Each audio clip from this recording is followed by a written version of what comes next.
Hey Joe, welcome to the podcast. How you doing today, man? Good, George. Good to see you as always. You as well. I'm really excited to talk to you all about the Houston Safari Club Foundation, the convention coming up. But with a lot of my guests, I like to kind of give people a little bit of introduction on who you are. So I want to go back to the beginning. Tell us a little bit about where you're born and raised and kind of where you got your zest and love for the outdoors. And then we'll kind of, fill in the blanks from there. Sure, sure. So I grew up in a small town in Northeast Louisiana, known as Monroe or Funroe, as we used to call it. Literally right across the river from the Robertson family, the Duck Commander, Duck Dynasty guys. And so I've always been aware of those guys. And I lived in central Louisiana for several years, and then we moved up to where my grandparents lived in Northeast Louisiana. And yeah, so my foundation was more so in around fishing and frog gigging and duck hunting and that sort of thing, and never was really involved in deer hunting and big game stuff as a kid. So actually, my mother, who was a single mom at the time, introduced me to the outdoors. She grew up on a farm, and it was always puzzling to her. We'd be driving down the road. I'd be sitting in the back seat, and I'd look out the window, and she used to always tell me, she said, I don't know what it was about you, but you would always look out the window and go, that looks like a good place to go hunt. That looks like a good place to go fishing. And I'd never done it as a young child. And so it finally got so bad that she's like, okay, I got to do this. And so when I was a kid, I had a mom that worked two jobs, but on Friday afternoons during the summer and spring, when I came home, the car was loaded with crickets and worms and fishing poles, and we went out and fished all Friday afternoons. And then as I got older, she started asking some of the men in the neighborhood, hey, would you take my kid squirrel hunting or whatever, rabbit hunting? And picture 10-year-old me walking through the swamps of Louisiana wearing white shrimping boots because that's all I had, and and chasing squirrels and rabbits till I got to the point where she would drop me off on a natural gas pipeline and drop me off in the morning with a lunch and a breakfast and pick me up at sundown, and I'd come out with a sack full of rabbits and squirrels. That is awesome. What a great intro. And I know that area is very game rich, so that Yeah, was very exciting. yeah. So you have this love, you kind of family help to nourish that and foster that. And I mean, now you're at this point where you're helping to nurture and foster that for people all across Texas with the Houston Safari Club Foundation and multiple facets. But I kind of wanted to maybe also bridge that idea of like, how did you get into working in this outdoor sector? And then how did you eventually find yourself working as the executive director with Houston Safari Club Foundation? Yeah, it's a weird story. I'm actually, a lot of people don't know this, but I'm actually a registered nurse. I started in the medical field. I did mostly dealt with cardiac patients during my medical career, and always had a vision that nursing changed. When I first started nursing years and years ago, you had nurses and you had aides on the floor, so nurses could spend time with the families and actually take care of patients, and the aides did everything else as far as feeding and daily care. That changed, with nursing shortages and the way hospitals did things. And I kind of, from that point, I was like, well, if I can't really be a nurse and give my patients, full-time attention and care, what do I want to do with my degree? So I moved into the business side of the world. I was in medical sales. I helped open one of the first outpatient IV therapy clinics in Texas. And eventually, I went to work for a medical manufacturer, and that manufacturer was a global, international manufacturer of hospital beds and wound healing devices. And so I ran marketing for the wound care division of that company.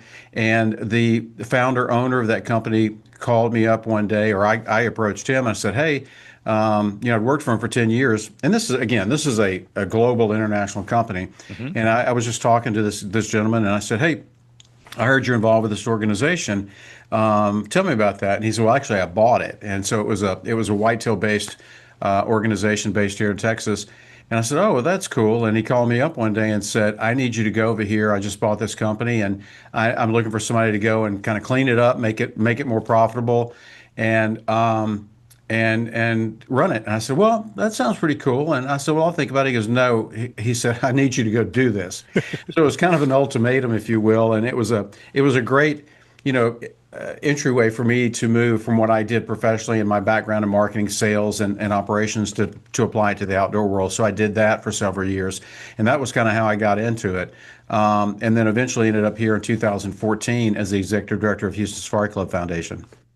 And so, for those who aren't really familiar, maybe hearing about it for the first time, I'd love for you to kind of walk us through really what is the Houston Safari Club Foundation, some of the tenets and kind of main structural points of, reference of like what you do. I mean, because there's youth education, there's grants, there's so many things going on. We got the convention, but there's a lot of awareness, education, conservation that at its core. And I mean, a wonderful organization. I want you to kind of give a little bit of a 101, just kind of, and then we can kind of dive deeper a little bit from there. Right. So the name is somewhat of a misnomer. Houston Safari Club Foundation has been around since the early 70s. We were actually a chapter of Safari Club International, and way before my time, this chapter broke off and said they wanted to do things, independently. And so the name is a little bit misleading in that, a lot of our members have never been on safari. Right. We have a lot of members that just hunt quail in Texas or dove or whitetail or ducks or whatever. And I have people that approach me and go, "Oh, you work for a hunting organization." Well, I have to correct that in that I work for an organization that gives back. We are Mhm. focused on conservation, education, and promoting the future of hunting. Um, the affinity of our membership, of course, is hunting. All of our members love to hunt. They're diehard hunters and conservationists, and I like to use those terms in tandem because, hunters are the best, as you know more than anybody, hunters are some of the best conservationists in the world. They're the ones who get active. They're the ones who spend money to support wildlife and habitat management, and those sorts of things. So the name is a little bit of a misnomer. If you've never been on safari, if you've never planned on going to Africa, never been to Africa, it doesn't matter. We welcome hunters of all skill sets, of all levels of their hunting journey. And what we are about is giving back. In fact, our tagline is "We hunt, we give." If you go to the website, it's wehuntwegive.org, and it takes you to our website.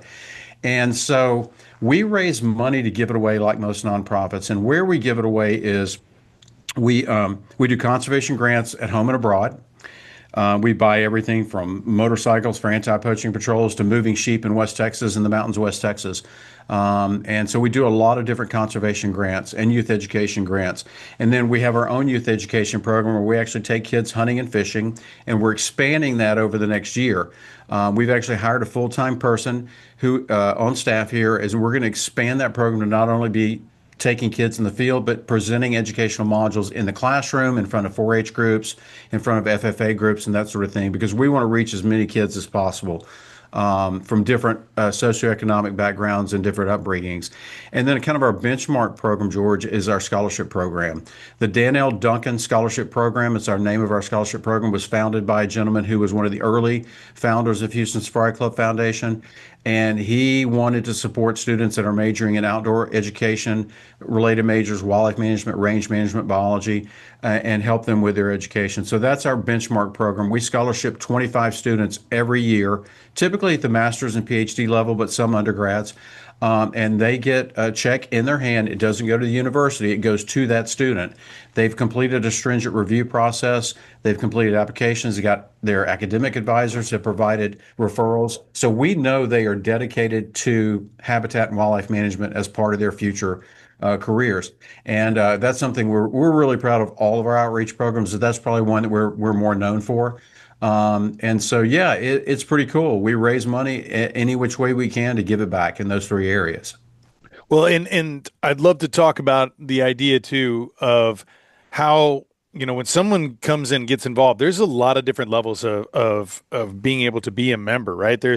And I kind of want to walk through that and give people the option because whatever level you get into, even at the very base, lowest level there in that digital membership there, Right. that those money is really going towards some amazing cause. I mean, there's millions of dollars in grants and scholarships that you guys have done.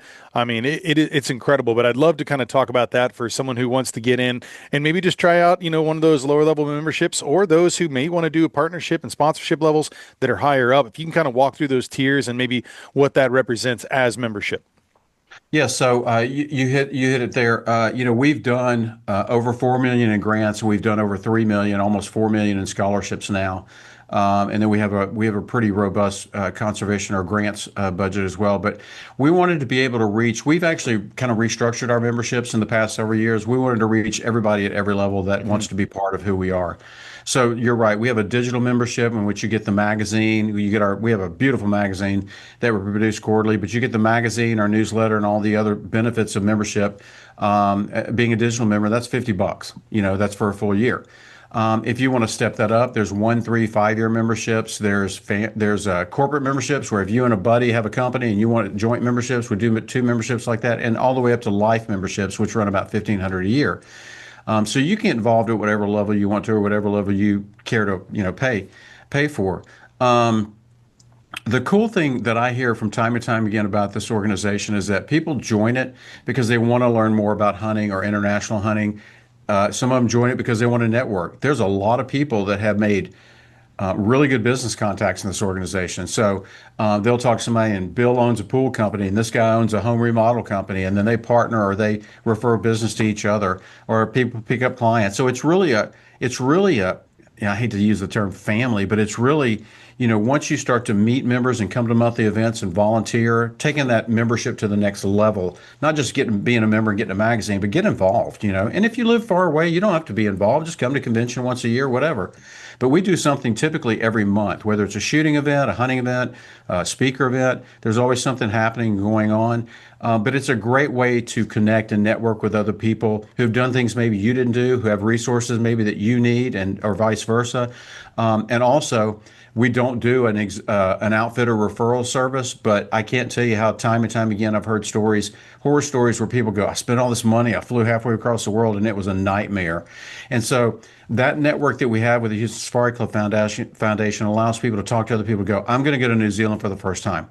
Who's some outfitters you went with, and what were your experiences? So they can save them a lot of headache. Or what are the permits? What do I have to do to get there? That sort of thing. So it's really a pretty comprehensive, opportunity for people to get connected on so many different levels.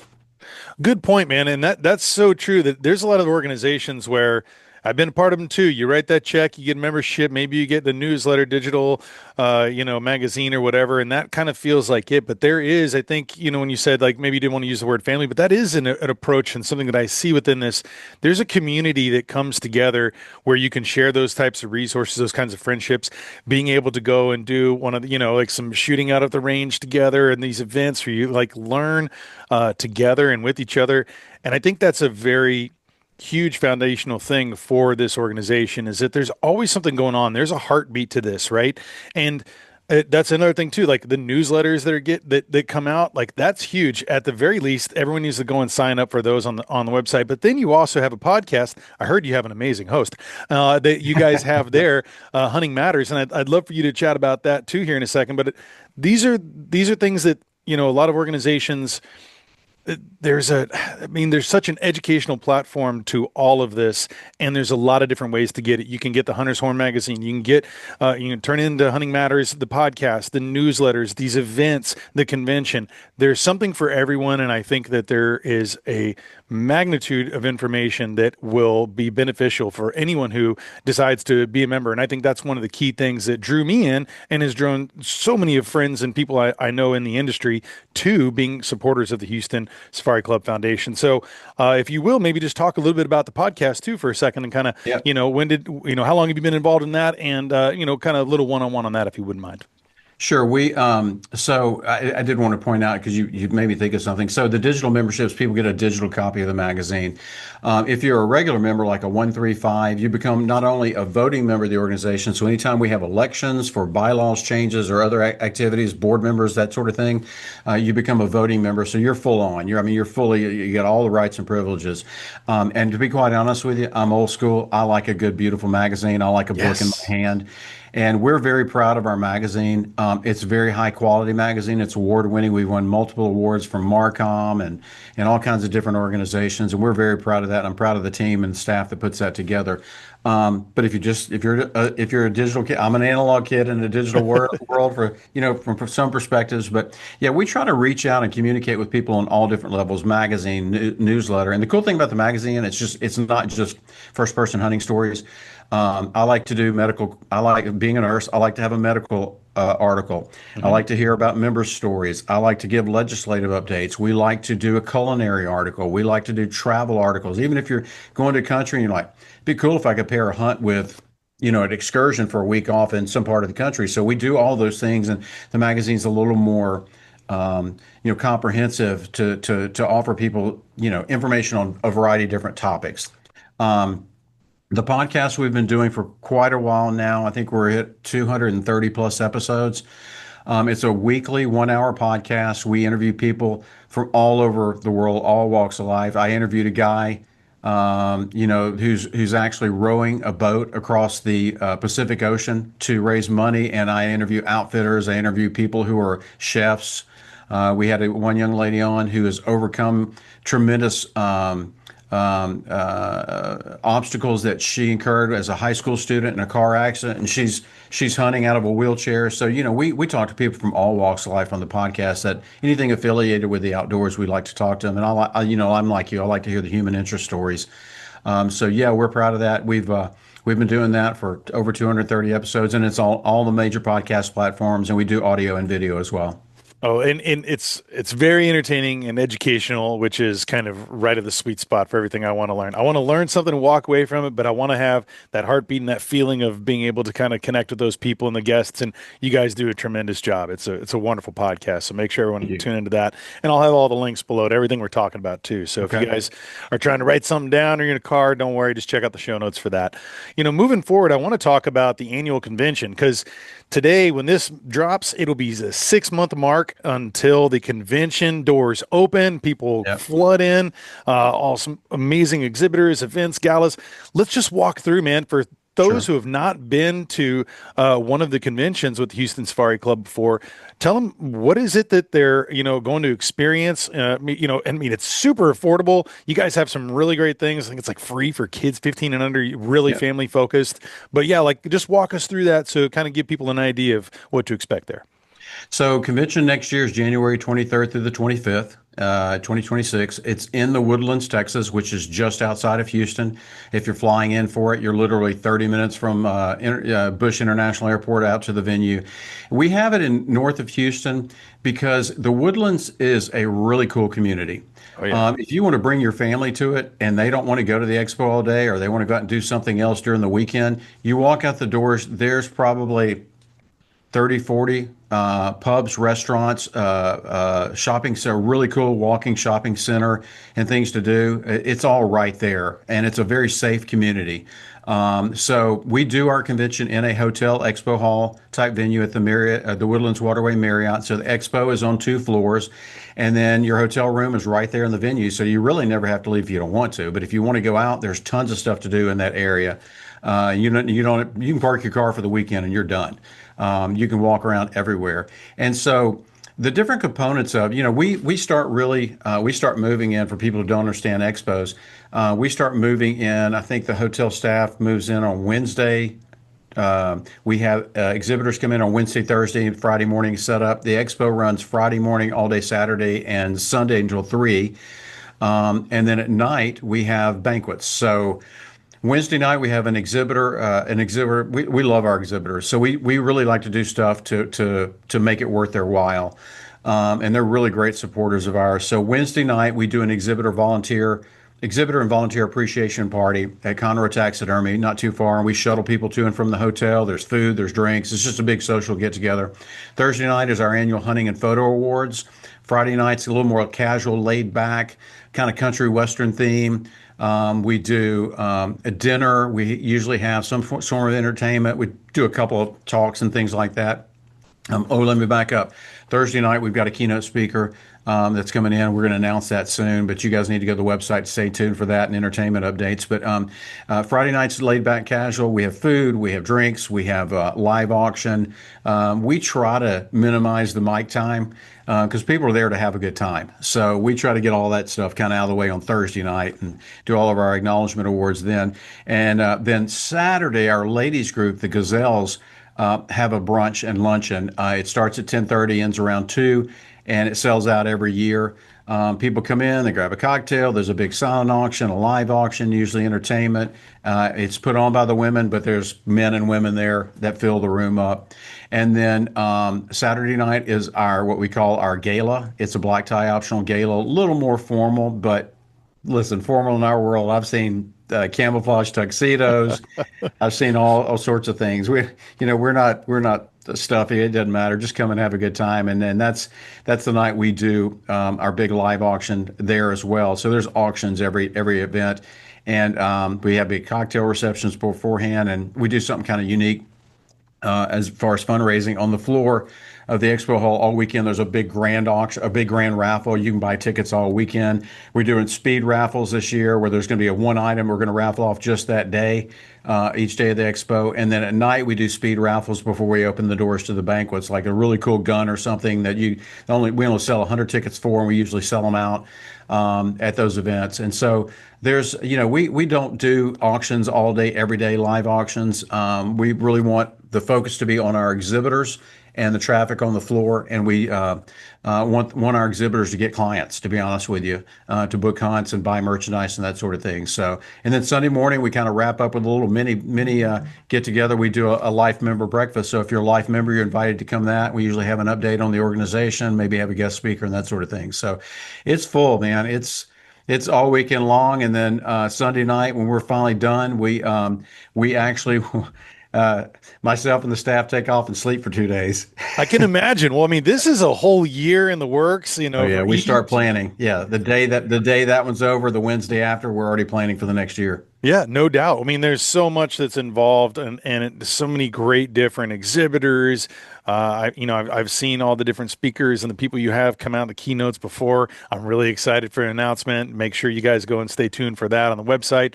Yep. And it's really great. Like, and it's very affordable. I think it's a wonderful place. I love the community all around the Woodlands. Like you said, safe. There's a great pulse there. So many things to do. So you can just get lost every day at the convention, or you can Right. go and move around as well and kind of have that balance with your family. But very family friendly, man. Bring the kids, bring everyone in your family, because there's something for everyone. There's a lot of games and Yeah. things for kids too. I mean, what a wonderful thing, man. So I'm Yeah. I'm really looking forward to that. And I'd Um, be remiss. I got to mention something here. I yeah, know you're not going to plug it, so I am. You're going to be with joining us this year. And so I'm you're going to be there the entire weekend, and we're fired up about that because you're going to be doing some interviews there live from the site, and yeah, I mean, if you guys obviously you have a big fan base, so if you guys are fans of George, you should absolutely come down and say hello to him.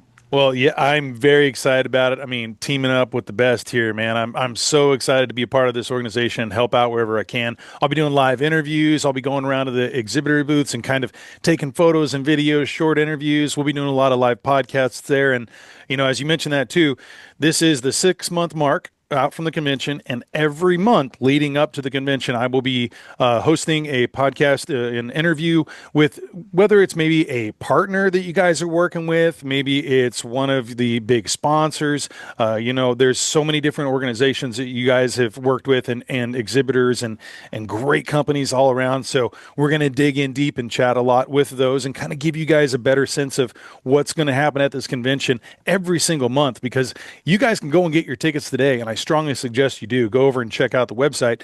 And like, again, links are down below, because man, it's moving forward, and you want to Yeah. make sure you get one of those spots, especially if you're any exhibitors that are on the fence. If you haven't already signed up, get out there and get involved. Yeah. This is the best of the best. It's a wonderful convention, and I'm just excited to be playing a small part in this, man. It's very, very exciting for me. We're excited you're going to be part of it. And you mentioned exhibitors. Our deadline for cutoff for exhibitor applications was July 1st. I mean, you got to have a deadline that we can work to. Yeah. But exhibitors can still apply. We haven't placed our booths yet. We'll be doing that in the next couple of weeks. But the thing when I ask exhibitors why they come to the show, they're like, well, listen, you guys aren't the biggest. I mean, there are shows out there with 500 exhibitors plus, and we want all the outdoor conservation groups to do well for their conventions. To be quite honest with you, because if one of us doesn't do well, none of us do well. We all have goals of awareness and wanting to give back to the outdoors. But the thing our exhibitors will tell us, the ones that come back year after year, is you put numbers through the door, you put good quality buyers in the room. They bought our donations at auction, and then they came and booked, and they booked other hunts with us, or they referred other people, or they were back the next 3 years in a row. So I think that the audience that we provide the exhibitor is a qualified buying audience. You're going to have tire kickers just like you do at every show. Sure. But they're first timers coming out looking to book their first big game hunt, all the way to people who've hunted all over the world. They're looking for something new and unique. So I'll just say this to exhibitors: if you haven't put an application in, you should do it. Don't hold back. Do it now, because in a couple of weeks we're going to be placing, and we really try to. Of course, we have a priority point system where we have exhibitors, that've been with us for 20 years, have certain, points because they've accumulated them over the year. But what we try to do, not only for the exhibitors, but for the attendees, is we try to have a good mix. We don't want somebody to come in and walk down an aisle and it's 20 exhibitors from the same part of the world. We try to have a good mix that's representative of all types of hunting from all types of the world, and merchandise and guns and all those sorts of things. So, if you're an exhibitor and you're listening to this or watching this podcast, put your application in. I mean, it's not only is it a great show, it's a fun show. And we also provide lunch tickets for our exhibitors. We have some really cool food trucks we park in front of the hotel, so we feed our exhibitors too. Hey, that's the key, right? If you're working hard, you got to have the fuel. You can't go to the restaurant. I mean, if it's you and mom, working your booth, you can't leave the booth for an hour. So run outside with your food truck ticket, grab some food, or most of them give you a buzzer when your order's ready. You run out there and grab it again and go back in. You never lose a step when you're working. There you go, everyone. I don't know how else you can sell that the right way. I mean, it's Yeah. food to the belly, right? No, it's Yeah. good stuff, man. Well, Joe, is there anything else that you'd like to say, maybe to the people who have been supporters of the Houston Safari Club Foundation for all these, decades, and the people who are, maybe on that fence in the first time? Hey, I'm thinking about going to the convention, but they're not 100% sure. Why don't you go ahead and just close it out and let us know your feelings on those. Well, we wouldn't exist if it weren't for the people that support us. Everybody from members to our sponsors, our corporate partners, our exhibitors, all those people are vitally important to helping us maintain what we can do. At the end of the day, we couldn't do it without those people contributing in some form or fashion. It's really cool to be part of an organization that gives back. And that's why I do what I do. And so, if you're thinking about coming, just come to convention and check us out.